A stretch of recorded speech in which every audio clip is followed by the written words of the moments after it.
So hello students, welcome back. In the last class we studied Ancylostoma duodenale, that is one of the nematode. Okay, helminthology. In helminthology we started with cestodes. Before that we studied general properties and classification, then we moved on to cystodes, that is Tinea solium, Tinea saginata and Echinococcus granulosus. Okay, and next we started with nematodes, wherein which we studied Trichuris trichura, then Enterobius vermicularis, Ancylostoma duodenale. Today we shall study one of the important nematode, that is roundworm, that is Ascaris lumbricoides. Okay. Then after this only one nematode will be remaining, that is filarial worms, which we will see in the next class. Okay. So start ಮಾಡೋಣ. Ascaris roundworm main ನಾವೇನು ಚಿಕ್ಕ ಮಕ್ಕಳಲ್ಲಿ usually ನೋಡುವಂಥ ಜಂತು ಹುಳು ಏನಿರುತ್ತೆ that is Ascaris. Okay, so it is the most common human helminth. It is the most common human helminth and it is distributed worldwide. Okay, ಜಗತ್ತಿನಾದ್ಯಂತ ಮನುಷ್ಯರಲ್ಲಿ ಅತಿ ಹೆಚ್ಚಾಗಿ ಕಂಡುಬರುವಂಥ ಹೆಲ್ಮಿಂತ್ ಜಂತು ಹುಳು ಯಾವುದು ಅಂತಂದರೆ ಇದು Ascaris, that is roundworm. Okay, then a billion people are estimated to be infected with roundworms worldwide. ಜಗತ್ತಿನಾದ್ಯಂತ ಬಿಲಿಯನ್ ಎಷ್ಟು 10 ಕೋಟಿಯಷ್ಟು ಜನ ರೌಂಡ್ ವರ್ಮ್ಸಿಂದ ಇನ್ಫೆಕ್ಟ್ ಆಗಿದ್ದಾರೆ, ರೌಂಡ್ ವರ್ಮ್ ಡಿಸೀಸ್ಗೆ ತುತ್ತಾಗಿದ್ದಾರೆ ಅಂತ ನಾವು ಹೇಳಬಹುದು. Okay, then these adult worms, where do they live, ಎಲ್ಲಿ ವಾಸವಾಗಿರುತ್ತೆ ಈ adult worms? They you live in small intestine, they are small intestinal nematodes. Okay, they live in jejunum most of the times. 85% of the times they live in jejunum, 15% of the times they live in ileum. Okay, duodenum, jejunum, ileum, these are the three parts of small intestine. ಅದರಲ್ಲಿ ಜೆಜುನಮ್ ಮತ್ತು ಐಲಿಯಮ್ ಅಲ್ಲಿ mainly ಕಂಡುಬರುವಂಥವು ಈ round worms. Okay, then round worm ಏನು Ascaris ಇದೆಯಲ್ಲ round worm, it is the largest nematode parasites in the human intestine. Human intestine ಅಲ್ಲಿ variety of nematodes you can get to see. ಯಾವ್ಯಾವ ಅಂತ ನಮ್ಮ ಕ್ಲಾಸಸ್ಸಲ್ಲಿ ನಾವು ತುಂಬ ನೆಮಟೋಡ್ಸ್ ನೋಡಿದ್ದೀವಿ, starting from Trichuris, then Enterobius, then Ascaris, this is Ascaris, then Ancylostoma, then next we will see there are others like Trichinella spiralis ಇದೆ, Necator ಅಮೆರಿಕ್ಯಾನಸ್ ಇದೆ, then next ಇನ್ನೊಂದಿಷ್ಟು ಬರ್ತವೆ, ಡ್ರಾಕ್ಯುನ್ಕ್ಯುಲಸ್ ಇದೆಲ್ಲ. ಸೊ ಎಲ್ಲ ನೆಮಟೋಡ್ಸ್ ಅಲ್ಲಿ ನೋಡಿದ್ರೆ largest nematode in the human intestine is this boss, that is Ascaris lumbricoides. Okay, roundworm is the largest nematode which infects humans, which is present in human intestine. Okay, these are large cylindrical worms. Okay, these are large cylindrical worms, tapering ends. Okay, pen choose model. So these are large cylindrical worms with tapering ends. Okay, the ends are tapering, ಮಧ್ಯ ದಪ್ಪ ಆಗಿರುತ್ತೆ ಮತ್ತೆ ends are tapering. Ends thin ಆಗಿರೋದು, that is tapering ends. Anterior end being more pointed than posterior. Correct ಆಗಿ draw ಮಾಡಿದ್ದೀನಿ. Anterior end is more pointed, posterior end ಅಷ್ಟೊಂದು pointed ಇರಲ್ಲ. It is tapering, but it is not that pointed as anterior end, it is blunt. Okay, then they are pale pink or flesh colored when freshly passed in stools. Stools ಅಲ್ಲಿ freshly pass ಆದಾಗ ಈ worms ಹೆಂಗೆ ಕಾಣಿಸುತ್ತೆ? Pink coloured ಕಾಣಿಸುತ್ತೆ, flesh coloured ಕಾಣಿಸುತ್ತೆ. But ಹೊರಗಡೆ ಹಾಗೆ ಇಟ್ಟಾಗ they become whitish, white colour ಆಗಿ ಮಾರ್ಪಡ್ತವೆ. ಓಕೆ, ಒಳಗಡೆ ಇದ್ದಾಗ ಅಥವಾ ಜಸ್ಟ್ ಹೊರಗಡೆ ಬಂದಾಗ they look pale pink because of, ಗೊತ್ತು ನಿಮಗೆ, they have blood sucking nature. So blood suck ಮಾಡೋದ್ರಿಂದ ದೇ ಲುಕ್ ಪೇಲ್ ಪಿಂಕ್, ಹೊರಗಡೆ ಬಂದಾಗ they look white. Okay, let us see the morphology ನಾವು. ಸೊ ಹೊರಗಡೆ ಬಂದಾಗ ವೈಟ್ ಇರ್ತವೆ, so white. It is female worm is longer and thicker than the male. Okay, male worm is short and thin. Male worm has got a copulatory spicule. ಇಲ್ಲಿ ನೀವು ನೋಡ್ಬೋದು ಒಂದು ಕಾಪ್ಯುಲೇಟರಿ ಸ್ಪಿಕ್ಯೂಲ್ ಇದೆ. for reproduction, for mating with the female. Okay, this is the gross specimen of roundworm. Okay, structure nodana. Male worm, adult male is smaller than the female, posterior end is curved ventrally, curved ಆಗಿರುತ್ತೆ, and it contains 2 copulatory spicules. And then female worm ನೋಡೋದಾದ್ರೆ, female worm is larger than the male, it is more thick than the male, it is extremely straight and conical. Straight ಇದೆ, conical ಇದೆ, ಈ ಥರ curvatures ಏನೂ ಇಲ್ಲ. Posterior end is ventrally curved ಆ ಥರ ಏನೂ ಇಲ್ಲ. It is straight, it is conical. Okay, and a distinct groove is seen at the level of vulvar opening. Okay, ಇದರದ್ದು ವಲ್ವಾರ್ ಓಪನಿಂಗ್ ಏನಿರುತ್ತಲ್ಲ ವರ್ಮಲ್ಲಿ, ಈ ವರ್ಮಲ್ಲಿ ಒಂದು ವಲ್ವಾರ್ ಓಪನಿಂಗ್ ಇರುತ್ತೆ, ಇಲ್ಲಿ ಡಿಸ್ಟಿಂಕ್ಟ್ ಗ್ರೂವ್ ಕಾಣಿಸುತ್ತೆ. Okay, that is pelvic girdle, sorry, that is vulvar waist or genital girdle. Okay, vulvar waist ಅಥವಾ genital girdle ಅಂತ ಕರಿತೀವಿ. Eggs ನೋಡೋದಾದ್ರೆ ಎರಡು ಥರ ಎಗ್ಸ್ ಇದು ಪಾಸ್ ಮಾಡುತ್ತೆ. One is unfertilised egg and the other is fertilised egg. Mating ಆದಮೇಲೆ produce ಆಗುವಂಥ ದಟ್ ಈಸ್ ಫರ್ಟಿಲೈಸ್ಡ್ ಎಗ್. ಹಾಗೆ ಓವಮ್ ಏನು ಪ್ರೊಡ್ಯೂಸ್ ಆಗುತ್ತೆ that is unfertilised egg.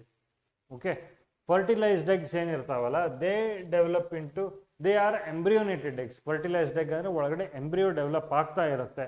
Okay, and these are the infective eggs. So infective form is fertilized egg containing a developing embryo is the infective form of Ascaris infection. Okay, then unfertilized egg, they do not contain any embryo and they are non-infective. When body ಒಳಗಡೆ ಹೋಗಿ ಮತ್ತೆ ಬೆಳೆಯಲ್ಲ, ಅಲ್ಲೇ ನಾಶವಾಗಿ ಹೋಗ್ತವೆ. Okay, so this is the morphology. Let us see the diagram now, how they actually look like. Yes, vulvar waist ಅಥವಾ genital girdle ಹೇಳಿದ್ವಿ. This is the vulvar opening area of the female worm.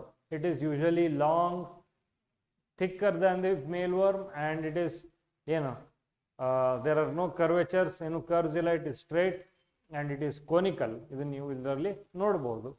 Male worm is short and thin. It has got the posterior end is ventrally curved and it has got 2 copulatory spicules. ಅದು ನಿಮಗೆ ಈಸಿಯಾಗಿ ಕಾಣಿಸುತ್ತೆ. ಈ ink ಇರೋದ್ರಿಂದ ಅದು ಕಾಣಿಸ್ತಾ ಇಲ್ಲ ನಿಮಗೆ, I guess. Yes, now you can see 2 copulatory spicules clearly. Okay, ಇಲ್ಲಿ here you can see them clearly. Okay, yes. Next, lumbricoids, eggs ಹೇಗೆ ಕಾಣಿಸುತ್ತೆ? Fertilized egg, it is bile stained. These eggs are bile stained. They here you get to see a developing embryo. Okay, here you get to see a developing embryo, and on the other side you don't get to see anything as such. Okay, adu unfertilized egg. This is the difference between fertilized and unfertilized egg of Ascaris. Okay, life cycle, definitive host humans, there is no intermediate host. Infective form, embryonated egg. Okay, infective form is embryonated eggs, that is fertilized eggs. Mode of infection, rhabditiform larva swallow ಆದಾಗ. Okay, fresh vegetables ಅದೆಲ್ಲ grow ಮಾಡಿರ್ತೀವಿ ಫೀಲ್ಡ್ಸಲ್ಲಿ. those fields are manured with human night soil. ಅಂದರೆ ಮನುಷ್ಯನ ಫೀಸಸ್ಸಿಂದ ಗೊಬ್ಬರ ಹಾಕಿ vegetables ಅದೆಲ್ಲ grow ಮಾಡಿದಾಗ ಅಲ್ಲಿ ಬರುವಂಥ ರ್ಯಾಬ್ಡಿಟಿಫಾರ್ಮ್ ಲಾರ್ವಾ ಅಸ್ಕ್ಯಾರಿಸ್ ಏನಿದೆ ಅದನ್ನು ನಾವು vegetables without washing, without cooking ತಿಂದುಬಿಟ್ರೆ ಆ ಲಾರ್ವಾ ನಮ್ಮಲ್ಲಿ ಬಂದು ಸೇರ್ಕೊಳ್ಳುತ್ತೆ. Okay, children playing in mud ಒಳಗಡೆ ಎಗ್ಸ್ ಇರ್ಬೋದು, ಲಾರ್ವಾ ಇರ್ಬೋದು, ಅಥವಾ ಅಡಲ್ಟ್ ವರ್ಮ್ಸು ಇರ್ಬೋದು, ಅದನ್ನು ಮಕ್ಕಳು ತಿಂದುಬಿಟ್ರೆ. Then inhalation of wind swept eggs, ಗಾಳಿಯಲ್ಲಿ ಎಗ್ಸ್ ಹಾರ್ಕೊಂಡು ಬಂದು ನಮ್ಮ ಫುಡ್ ಮೇಲೆ ಅಥವಾ ನಮ್ಮ ಬಾಡಿಯಲ್ಲಿ ಒಳಗಡೆ ಸೇರ್ಕೊಂಡ್ರೆ that is also a mode of infection. Okay, 3 modes ಯಾವ್ಯಾವು? ವೆನ್ ಕಂಟ್ಯಾಮಿನೇಟೆಡ್ ವೆಜಿಟೇಬಲ್ಸ್ ಇಂದ ಆಗಿರ್ಬೋದು, then children playing with mud ಹಾಗೆ ಇಂಜೆಸ್ಟ್ ಮಾಡುವಂಥದ್ದು, ಮತ್ತು ವಿಂಡ್ ಸ್ವೆಪ್ಟ್ ಇನ್ಹಲೇಷನ್ ರೂಟಿಂದ ಬರುವಂಥವು. Okay, so these are the modes of infection of roundworm.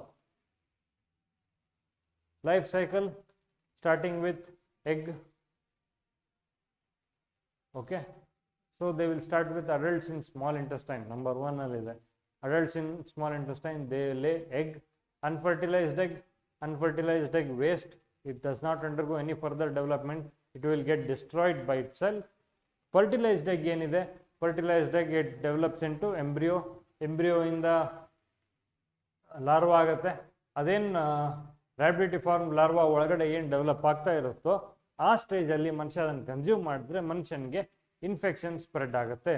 Okay, that infection is it enters circulation, it migrates into lungs ಇಂದ ಮತ್ತೆ they are coughed up and swallowed, then re-entering the GI tract, then ಅಲ್ಲಿ ಮತ್ತೆ they mature into adult worms.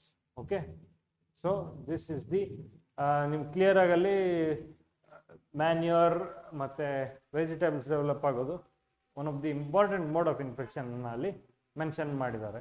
Okay, so this is the life cycle of Ascaris lumbricoides. Yes, symptoms due to migrating larva. Larva ಬಾಡಿಯಲ್ಲಿ migrate ಆಗೋದ್ರಿಂದ ಬರುವಂಥ symptoms ಯಾವ್ಯಾವುದು? Ascaris pneumonia. Okay, Ascaris pneumonia ಏನೇನು present ಮಾಡುತ್ತೆ? Low grade fever, dry cough, wheeze, urticaria, eosinophilia, lung infiltrations chest ಎಕ್ಸ್ರೇಯಲ್ಲೂ ನೀವು ನೋಡ್ಬೋದು. Okay, low grade fever ಇರುತ್ತೆ, ಡ್ರೈ ಕಫ್ ಇರುತ್ತೆ, ಆಸ್ಥಮ್ಯಾಟಿಕ್ ವೀಸ್, ಓಕೆ, ದಮ್ ಬರ್ನಂಗೆ ಆಗೋದು. Then urticaria, that is cutaneous larva migrans ಆದಾಗ ಆಗುವಂಥದ್ದು. Skin hyper sensitivity, eosinophil count ಜಾಸ್ತಿ ಆಗೋದು, ಲಂಗ್ ಇನ್ಫಿಲ್ಟ್ರೇಷನ್ಸ್ ಆಗೋದು, ಚೆಸ್ಟ್ ಎಕ್ಸ್ರೇಲಿ ನೀವು ಅದನ್ನು ನೋಡ್ಬೋದು. ದೆನ್ ಅಡಲ್ಟ್ ವರ್ಮಿಂದ ಏನೇನಾಗುತ್ತೆ? ಯೂಶಲಿ ಸಿಂಪ್ಟಮ್ಯಾಟಿಕ್ ಇನ್ಫೆಕ್ಷನ್ ಇರುತ್ತೆ. ದೆನ್ ಅಡಲ್ಟ್ ವರ್ಮ್ ನಮ್ಮ ನ್ಯೂಟ್ರಿಷನ್ ಮೇಲೆ ಡಿಪೆಂಡ್ ಆಗಿ ಬೆಳೆಯೋದ್ರಿಂದ ನಮ್ಮ ನ್ಯೂಟ್ರಿಷನ್ಗೆ ಇದು ಕಾಂಪ್ರಮೈಸ್ ಆಗುತ್ತೆ, ನಮ್ಮ ನ್ಯೂಟ್ರಿಷನ್ ಕಾಂಪ್ರಮೈಸ್ ಆಗುತ್ತೆ. Nutritional effects, protein energy malnutrition, then you have vitamin A deficiency. So ಅದರ ಸಿಂಪ್ಟಮ್ಸ್ ಎಲ್ಲ ಕಂಡು ಬರ್ಬೋದು. ಪ್ರೋಟೀನ್ ಎನರ್ಜಿ ಮಾಲ್ನ್ಯೂಟ್ರಿಷನ್ದು ಲಾಸ್ಟ್ ಇದರಲ್ಲಿ ಹೇಳಿದ್ನಲ್ಲ, ಜನರಲೈಸ್ಡ್ ಪಫಿ ಎಡಿಮಾ ಮತ್ತು vitamin A deficiency leads to night blindness and other diseases, repeated infections ಆಗೋದು. Then toxic effects. ಏನಪ್ಪ ಟಾಕ್ಸಿಕ್ ಇಫೆಕ್ಟ್ಸ್ ಅಂದರೆ ಹೈಪರ್ ಸೆನ್ಸಿಟಿವಿಟಿ ಟು ವರ್ಮ್ ಆ್ಯಂಟಿಜನ್ಸ್ಗೆ ಹೈಪರ್ ಸೆನ್ಸಿಟಿವಿಟಿ ಮನುಷ್ಯ ಡೆವಲಪ್ ಮಾಡ್ಕೊಳ್ಳೋದು. Then mechanical effects are due to masses of worms obstructing the intestinal ಲ್ಯೂಮನ್.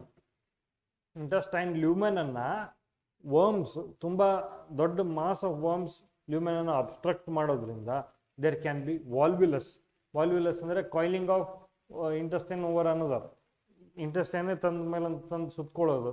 Then you have intussusception ಅಂದರೆ telescoping of one segment of intestine into other. ಈಗ intestine ಹಿಂಗೆ continues ಇರುತ್ತಲ್ಲ, okay, ಇದು ಒಳಗಡೆ ಹಿಂಗೆ ಇನ್ವ್ಯಾಜಿನೇಟ್ ಆಗಿ ಟೆಲಿಸ್ಕೋಪ್ ಆಗುವಂಥದ್ದು.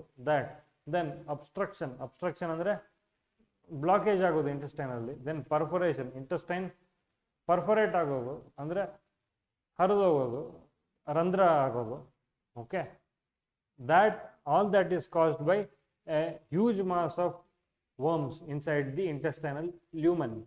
Okay, then ectopic ascariasis, that is wanderlust. intestine ಬಿಟ್ಟು ಹಿಪೆಟೋಬಿಲಿಯರಿ ಸಿಸ್ಟಮ್ಗೆ ಹೋದರೆ ಅಥವಾ ಪ್ಯಾಂಕ್ರಿಯಾಸ್ಗೆ ಹೋದರೆ ಏನೇನಾಗುತ್ತೆ? Acute biliary obstruction, biliary tract obstruct ಆಗಿ there will be jaundice, post hepatic jaundice. Then pancreatitis, pancreatic enzymes are elevated. Then in ಅಪೆಂಡಿಕ್ಸಿಗೂ ಹೋಗಿ there can be obstructive appendicitis. Okay, so ಇಷ್ಟೆಲ್ಲ ಕಾಸ್ ಮಾಡುವಂಥದ್ದು ಈ round worm, one of the dangerous ಅಂತಲೇ ಹೇಳ್ಬೋದು. So these are all the symptoms of ascariasis, that is round worm infection. ಓಕೆನಾ? So ನೋಡೋಣ ಹೇಗಿರುತ್ತೆ. Lab diagnosis, eggs are the ones that you demonstrate in ಫೀಸಸಲ್ಲಿ eggs demonstrate ಮಾಡೋದು, it is one of the definitive diagnosis. ಇದನ್ನು ನಾವು concentration ಮೆಥಡ್ಸಿಂದ diagnose ಮಾಡ್ತೀವಿ. Concentration methods ಎಲ್ಲ ಇನ್ನೊಂದ್ಸರಿ ಹೇಳ್ತೀನಿ ಮತ್ತೆ. ದೆನ್ ಅದನ್ನು ಅಷ್ಟೊಂದು ಇಂಪಾರ್ಟೆಂಟ್ ಇಲ್ಲ ನಿಮ್ಮ ಎಕ್ಸಾಮ್ಗೆ. ದೆನ್ ಲಾರ್ವಾ ಹೇಗೆ? In sputum or gastric washings.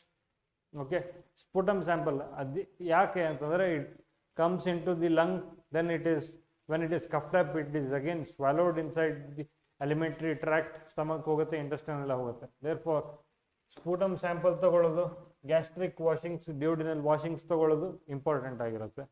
migrating larvae, they cause Loeffler syndrome. Then adult worm is seen by naked eye.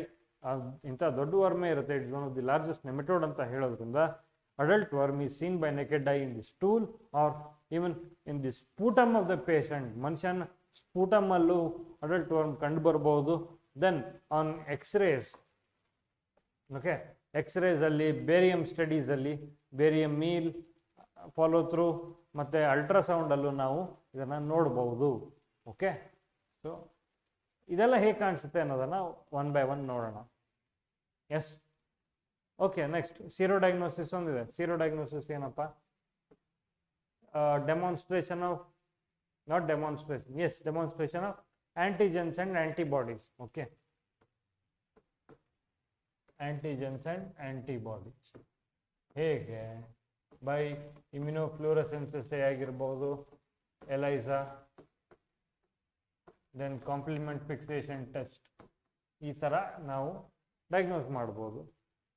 ಸಿರೋಲಾಜಿಕಲ್ diagnosis ಏನು? ಆಸ್ಕ್ಯಾರಿಸ್ ಆಂಟಿಜನ್ ಡಯಾಗ್ನೋಸ್ ಮಾಡ್ಬೋದು. In response to that bodily produce ಆಗುವಂಥ ಆಂಟಿಬಾಡೀಸ್ನ ನಾವು diagnose ಮಾಡ್ಬೋದು. That is sero diagnosis. Blood ಅಲ್ಲಿ you get to see eosinophilia. Okay, then anemia. Anemia can be iron deficiency anemia, then B12 or folate deficiency anemia, folic acid deficiency anemia ನಮಗೆ ಕಂಡು ಬರಬಹುದು. Okay, so this is about lab diagnosis. Images ಒಂದೊಂದು ನೋಡೋಣ. Eggs ಆಗಲೇ ತೋರಿಸಿದಾಗೆ, this is how the fertilized egg looks, and then you have unfertilized egg. ಅದರಿಂದ ಏನು disease ಕಾಸ್ ಆಗಲ್ಲ. Disease ಆದರೆ ಯೂಶಲಿ ಫರ್ಟಿಲೈಸ್ಡ್ ಎಗ್ ಇಂದ ಆಗುತ್ತೆ. Then you have male and female worm. ಸ್ಪೀಸಿಸಲ್ಲಿ ಪಾಸ್ ಆದರೆ ದೆನ್ ಸ್ಪೂಟಮಲ್ಲಿ ಡಿಯೋಡನಲ್ ಗ್ಯಾಸ್ಟ್ರಿಕ್ ಆಸ್ಪಿರೇಟ್ಸ್ ಅಲ್ಲಿ ಕಂಡು ಬರುವಂಥದ್ದು egg. This is the egg of ascaris. Okay, so ಈ ಥರ ಕಾಣಿಸುತ್ತೆ. ನೆಕ್ಸ್ಟ್, ಎಸ್, ಈ ಇಮೇಜಸ್ ನೋಡಿ, ದೇ ಆರ್ ಸರ್ಜಿಕಲ್, ಅಂದರೆ ಸರ್ಜರಿ ಆದಮೇಲೆ ನೋಡುವಂಥದ್ದು. ಸೊ ಇಂಟೆಸ್ಟೈನ್ ಫುಲ್ ಇನ್ಫ್ಲೇಮ್ ಆಗಿ, ವರ್ಮ್ಸ್ ಇದರಲ್ಲಿ ತುಂಬಿಕೊಂಡು ಇನ್ಫ್ಲೇಮ್ ಆಗಿ ಆಮೇಲೆ ತೆಗ್ದಿರುವಂಥದ್ದು. ಒಂದು ಕಿಡ್ನಿ ಟ್ರೇ ತುಂಬ ನಿಮಗೆ ಆಸ್ಕ್ಯಾರಿಸ್ ರೌಂಡ್ ವರ್ಮ್ ಸಿಗುವಂಥದ್ದು ನೀವು ಆ ಸ್ಪೆಸಿಮೆನನ್ನು ನೋಡ್ಬೋದು. ಇಷ್ಟು ಸಿವಿಯರ್ ಆಗಿ ರೌಂಡ್ ವರ್ಮ್ ಇನ್ಫೆಕ್ಷನ್ ಆಗಿದೆ ಈ ಪೇಷಂಟಲ್ಲಿ. ಓಕೆ, ಇಂಟೆಸ್ಟೈನ್ ಅಬ್ಸ್ಟ್ರಕ್ಟ್ ಆಗಿ ಅದನ್ನು ನಾವು ಆಪರೇಟ್ ಮಾಡಿ ಅದನ್ನೆಲ್ಲ ನಾವು ತೆಗಿಬೇಕಾಗಿ ಬಂದಿರುವಂಥ ಸಿಚುವೇಶನ್ನು. ಓಕೆನಾ? Yes, another similar image. Okay, surgery ಮಾಡಿ ತೆಗೆಯುವಷ್ಟು ಲೆವೆಲ್ಗೆ ರೌಂಡ್ ವರ್ಮ್ ಇನ್ಫೆಕ್ಷನ್ ಆಗಿದೆ ಬಾಡಿಯಲ್ಲಿ. ದಿಸ್ ಥರ್ಡ್ ಇಮೇಜ್ ಲಾಸ್ಟಿಗೆ ಏನು ಕಾಣಿಸುತ್ತಲ್ಲ, that is a barium study. Okay, barium meal follow through ಅದು. ಅದರಲ್ಲಿ ನಿಮಗೆ you can get to see masses of round worms inside the intestine ಒಳಗಡೆ ತುಂಬ ದೊಡ್ಡ ಮಾಸ್ ಆಫ್ ರೌಂಡ್ ವರ್ಮ್ಸ್ ನಿಮಗೆ ಕಾಣಿಸ್ಬೋದು. ಅದನ್ನೇ ಕಟ್ ಮಾಡಿ ಸರ್ಜಿಕಲಿ ಓಪನ್ ಮಾಡಿ ತೆಗೆದಾಗ ಈ ರೀತಿ ಕಾಣಿಸುತ್ತೆ. Okay, treatment as like any other, you have, ಇಲ್ಲಿವರೆಗೂ ನೀವೇ ಪರ್ಫೆಕ್ಟ್ ಆಗಿರ್ತೀರ, ನೀವೇ ಟ್ರೀಟ್ ಮಾಡಕ್ಕೆ ಸ್ಟಾರ್ಟ್ ಮಾಡ್ತಿರ್ತೀರ. ಆಲ್ಬೆಂಡಜೋಲ್,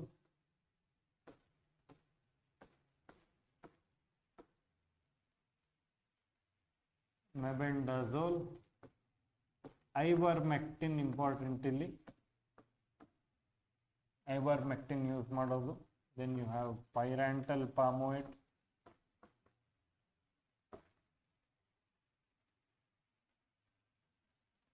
and another one nasogastric tube ಇಂದ ನಾವು ಇನ್ನೊಂದು ಡ್ರಗ್ ಅನ್ನ ಕೊಡ್ತೀವಿ, that is piperazine.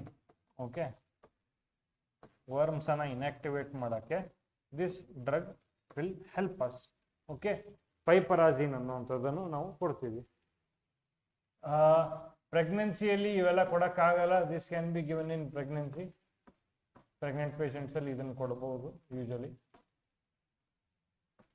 Okay, then prophylaxis ನಿಮಗೆಲ್ಲ ಗೊತ್ತಿದೆ, ಪರ್ಸನಲ್ ಹೈಜೀನ್ ಮೇಂಟೈನ್ ಮಾಡೋದು, usage of toilets and latrines, and proper disposal of waste.